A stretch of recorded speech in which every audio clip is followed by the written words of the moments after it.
Okay, so today we're going to demonstrate how to make the pyramid catapult. Here is the picture.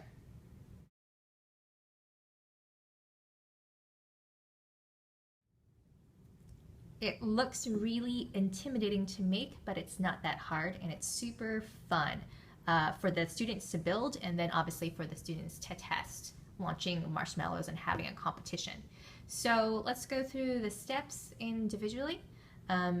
It's pretty straightforward, but there are a few tricky steps, and I know the handout we sent you, some of the pictures are hard to see, so I think once you see it on film, it'll be a little bit more clear. So you're going to need 9 of these lengths of popsicle sticks, and they are 3 popsicle sticks taped together. Now, we wrote this in the materials list, and I know it's hard to find, but if you can, it really is best to get 2-inch wide masking tape.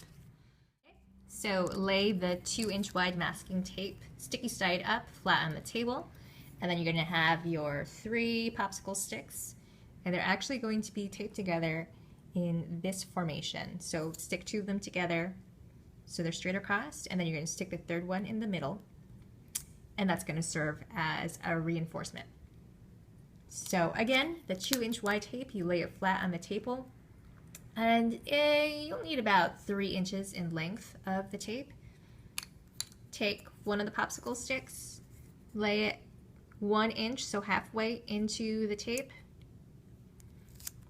pull it down, and here's where it's great for the kids to be in groups because they could help hold things down and cut the tape. Okay, so try to lay out the pieces so they form a straight line.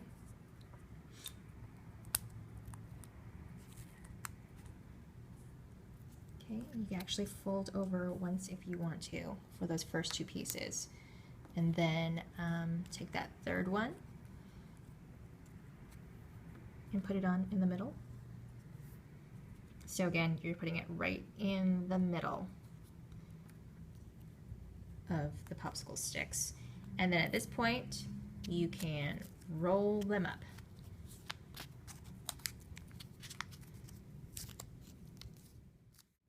Okay, so here is your first length, and you're going to want to make 9 of these. All right, so the next step is to make one of these triangles out of 3 of those popsicle stick pieces that we just made. And the process is really simple. Okay, so again, you just take a piece of your masking tape, lay it flat, take one of those pieces of popsicle stick lengths, put it down,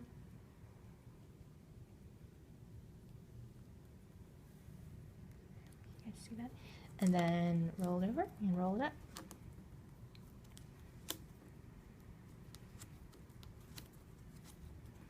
Okay, and then you want to test that it will actually bend. So if it's a little too tight and your pieces won't bend, you might have to take them apart and retape them, but this one looks pretty good. And then we have to stick on that 2nd piece.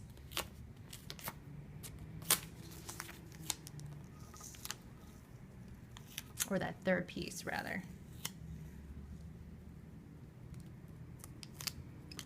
Okay, so here's the 3rd side of the triangle.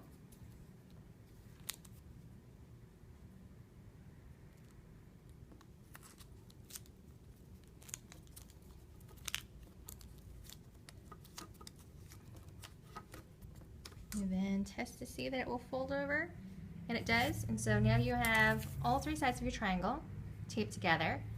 And that's easy. The 3rd step is a little bit trickier. So now, okay, so at this point we've taped together the 3 sides of the triangle, but we still have one point that's not taped together. And unlike these 2 points, we can't just lay them flat and roll them up in the tape. So the process is a little bit more complicated. But we did figure out a trick here in the office. What you're going to do is cut really skinny strips of that 2-inch wide masking tape, and then you're going to tape it. So I just laid it along the popsicle stick,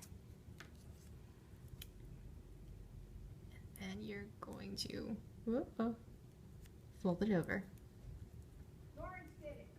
on the outside edges of the triangle, like that.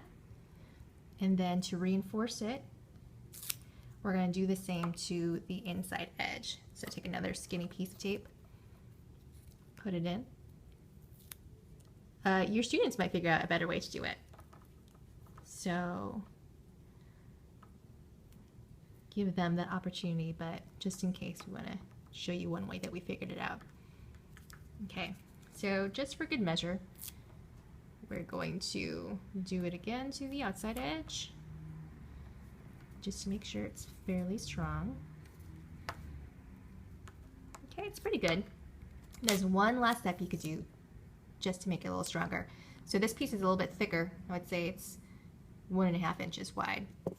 And I'm going to stick that on the outer edge so that some flaps are hanging over the sides of the popsicle sticks.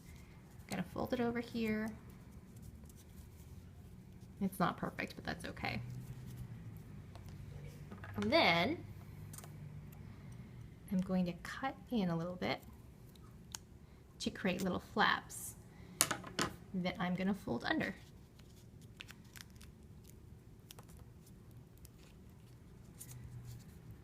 Okay, do the same to the other side.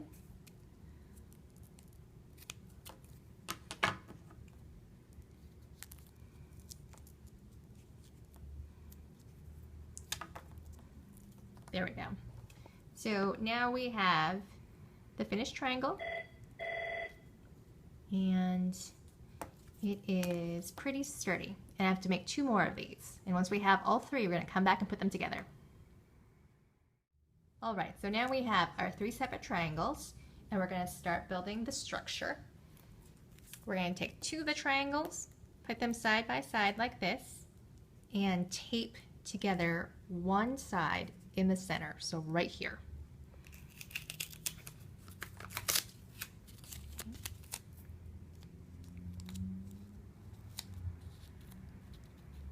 And you don't want to wrap this as tightly as before, and you'll see why in a second.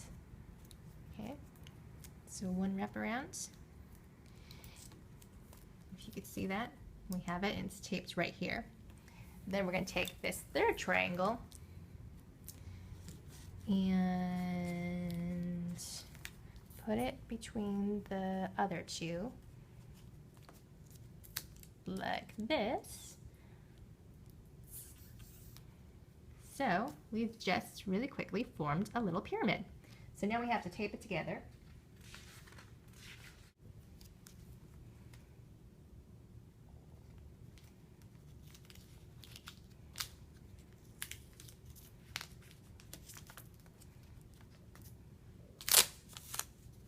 Then we'll tape this side.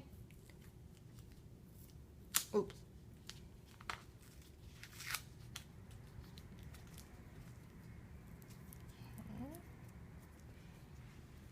So now we have our pyramid. And then we're going to set that aside and do the next step. Okay, so the next thing we're going to do is to make the arm of the catapult, or the lever. So don't forget, we're still doing simple physics for kids, and then an intro into simple machines. And so you can ask them where the lever is in this catapult. And you lay out the 5 sticks just like that. And again, we're going to tape them at these 2 points. Whoops, like that. Put that down here, put that down here.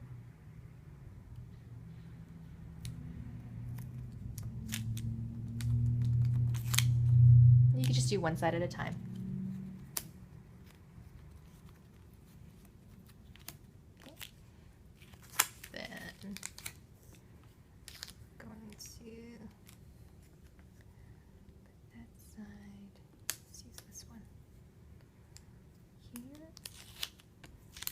Stick that 3rd one on top to reinforce it.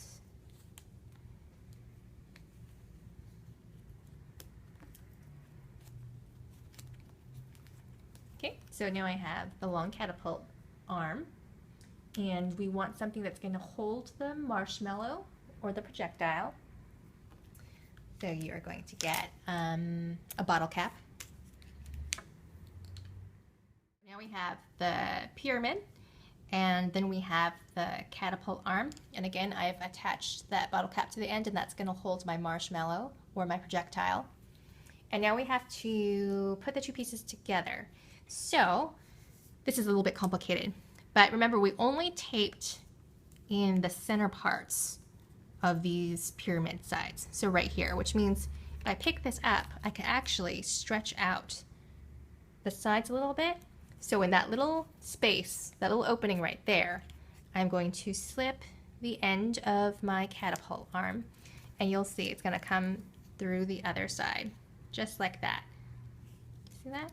So I was able to stretch these two apart a little bit open, and then slip the end of my catapult arm there. And so that's going to kind of keep it in place for the most part.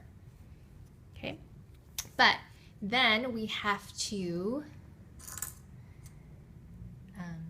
use the rubber band as well. And this is where a binder clip is going to help. So if you don't have these really long rubber bands in your classroom, you could just string 2 or 3 of them together, and that works equally as well. Okay, so the force of your launch is going to come from the resistance in that rubber band. And so you're going to need it to stretch, and the kids are going to have to test that out. So the length of the rubber band is going to change as they're doing their trials. So they may think, oh, if we make the rubber band this length and we pull down really hard on the catapult arm, the marshmallow is going to fly really far. Or they could think, maybe it's the other way, where if we keep the rubber band a really long length and pull the catapult arm down, the marshmallow is going to fly really far or farther. And they won't know until they try it and test it out. So you want to attach the rubber band to the tip of the pyramid in a way that's easily adjustable. And so what we did was use a binder clip.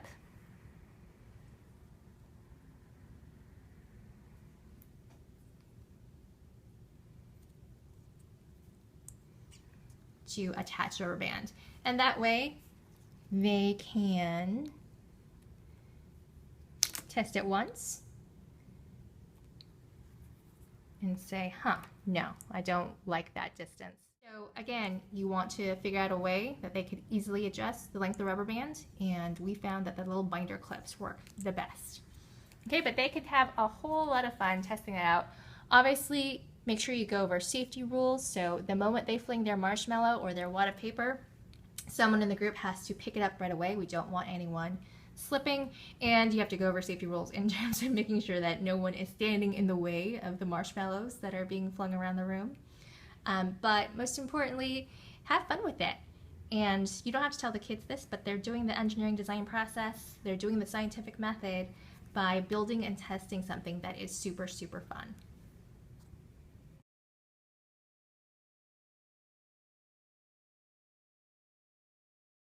To show you an example of the catapult in action, and then a few extra steps the students can take to make their structure a bit stronger. Okay, so here we go. They're going to pull it down like that, and you can kind of see that the top point of the pyramid is splitting a little bit. I'm going to let this go. Okay, and it actually works really well. So that flung that little bead quite far. But in order to make the structure a little bit stronger so it doesn't just fall apart and split apart as the students are working, they can take some tape and reinforce the sides. So they don't want to do this till the end, until they've already attached their catapult arm. Otherwise, it's going to be quite hard to get this point through the opening at the end. And so they want to wait till the end.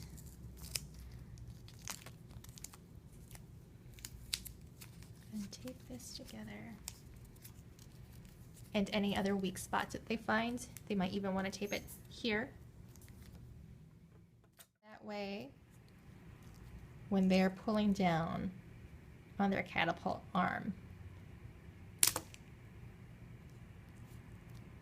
it doesn't split apart as much up here, and they can add more tape as they see fit. Okay, so I'm gonna do some testing trials and we'll see how far this one goes. So once the students have finished building their initial design, they can start testing it. And there's two directions you could go with this. You can focus on the engineering design process. So they could do a test run, see if there are any problems, define that problem, find out or try to figure out what the solution would be, adjust the model, and then test the model one more time and collect the data and then redesign. Or you could go ahead and use this as opportunity to test the scientific method, where they would choose one variable at a time to test. So for example, like we were talking about before, the length of the rubber band. So testing the catapult at 3.5 inches, and then changing the length to maybe 5.5 and 7.5. They could choose their intervals however they want to, retesting and collecting data each time, and then analyzing their results. And so the choice is up to you. I just want to show you once the catapult in action. And I'm shooting for 16, 17 feet. So you're going to hold it down. If you're working with older students and you're talking about resistance forces or tension and elasticity, you could use this as a way to talk about those subjects. But again, for the smaller kids, that's way too complicated. Okay, but here we go. Okay.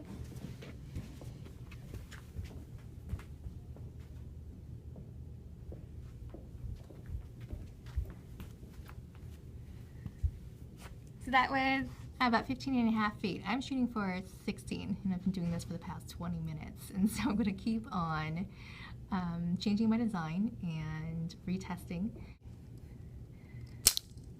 Oh.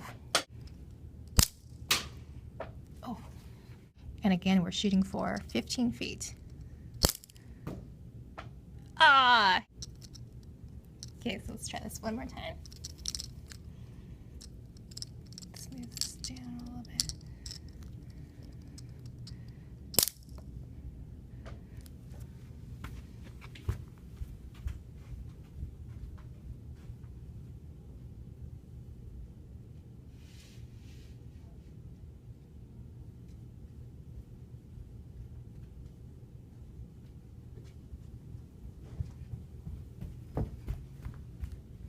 Okay, so that was 19 feet, 8 inches, which is the best distance yet. And so yeah, encourage your kids to keep on redesigning and retesting, and most importantly, to have fun.